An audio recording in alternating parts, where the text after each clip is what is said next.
ඈත අතීතයේ දියුණු තාක්ෂණ භාවිතා කළ ස්ථාන අතරින් මේ රිටිගලට හිමිවන්නේ සුවිශේෂී ස්ථානයක්.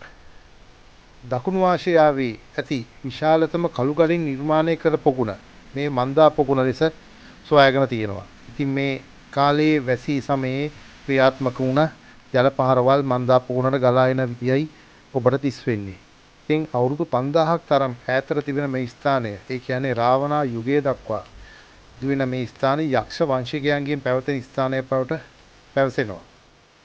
ඉතින් රාම රාවණ යුද්ධෙදී රාවණා අතින් රාමට පහරක් වදිනවනේ.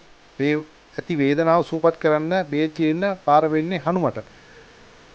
බේත් කියන ඉන්දියාවට යන හනුමට අමතක වෙනවා මේ බේත් වර්ගය. ඔහු බේත් කන්දම උස්සගෙන එනවා. ඒ එත්ති එක් කොටසක් රුමන්සල හැලුණා කියනවා, අනික දොළු කන්දේ හැලුණා කියනවා, අනික රිටිගල හැලුණා කියලා තමයි කතාව තියෙන්නේ.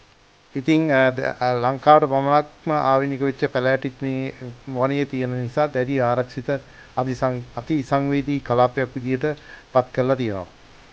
මිහිඳු මහරහතන් වහන්සේ ලංකාවට වැඩමවීමත් සමගම දේවානම් පියතිස්ස රජතුමා බුදුදහම මේ ලංකාවේ පතුරවනවානේ. ඉතින් උන්වහන්සේට පස්සේ සුමනතිස්ස රජතුමා, ලජ්ජතිස්ස රජතුමා, පළවන සේන රජතුමා, ආරිට්ඨ මහරහතන් වහන්සේ ලංකාවේ පළමුණු මහරහතන් වහන්සේ වැඩ සිටි මේ ප්‍රදේශය මේ ආරණ්‍ය සේනාසනය පවත්වාගෙන යමින් බුද්ධ ශාසනයට මනා සේවයක් කරනවා. මහා වංශයට අනුව පණ්ඩුකාභය රජතුමා යුද්ධයේ ජයග්‍රහණය කරන්න යක්ෂ වංශිකයෝ උදව් කරනවා කියලා කියනවනේ. ඔහු සේනා සංවිධානය කරන තැන් හසාගල, තිබුලාගල, රීටිගල කියලා තමයි කියන්නේ.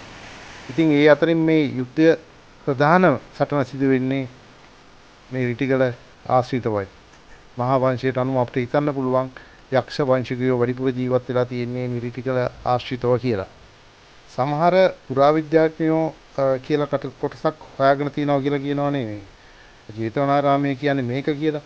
ඉතින් ඒ ඔප්පු කරන්න බැරි පට්ට බොරුවක් කියලා අපි හැමෝම දන්නවා. ඒ අය තනිකර බුද්ධ ශාසනය විකෘති කරන්න හදන මහා පාප කර්මයක් කියලා තමයි මම විශ්වාස කරන්නේ. ඉතින් දියුණු තාක්ෂණයක් තිබ්බා කියලා කියනවනේ. ඉතින් බලන්න මේ ගල් වද්දලා තියෙන විදිය.